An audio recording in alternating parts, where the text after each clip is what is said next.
DiabloSport inTune i3 arrived, and I like it. It's a much better device than the Predator 2. You know, it's smaller,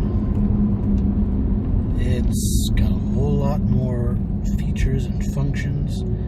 I'll be able to keep it and unlock it so that I can use different VINs on it, plug it into different cars. You have to actually pay for that, but the Predators couldn't do it even if you paid for it. You know, it's a nice device. I like it. However, the main reason why I wanted it was for the Diablo 93 octane tune. And I'm undecided about that. I'm currently back on the 91. I logged some knock, as they call it. Some short-term knock. And even without the knock, I kind of felt like I was feeling some sluggishness. You know, like the car was identifying that I was not actually running 93 octane fuel, even though supposedly I am, which is a common thing. You know, gas stations are always trying to skimp. You know, they're always advertising stuff that isn't exactly true. This is very, very common, and I was worried about it going in. Was I actually running 93 octane tune, or 93 octane? And I don't know. You know, I don't know of any way of really testing that on my own. Except the logging of the tune, you know, checking the logs and seeing how your car is handling that tune. It requires 93 octane. And while I wasn't getting a terrible amount of knock, it was sporadic, and it was mostly within tolerance, which is like 0.5 up to 2, you know, 2.0 of a short-term knock. And it wasn't all the time, and it wasn't at every time you hit a certain RPM. It was more sporadic than that. So I'm still waiting to sort of figure out if that level of knock is bad, if it's a problem. There was 1 or 2 instances during like a 20-minute log where it did jump pretty high, but it was very, very rare. And I'm so new to this that I don't know if that's a problem or if it was just a false positive, you know, like you hit a pothole and that caused sounds that the computer and the sensor read as pre-detonation. I don't know.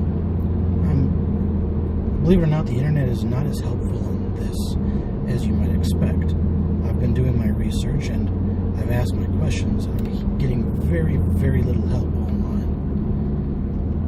So there will be more videos to come as I progress down that road. But I'm back on the 91 tune, the Diablo 91 tune, running 93 octane, just because I feel it's better to be above than below, you know, your rated octane. And I'm not paying extra for 93.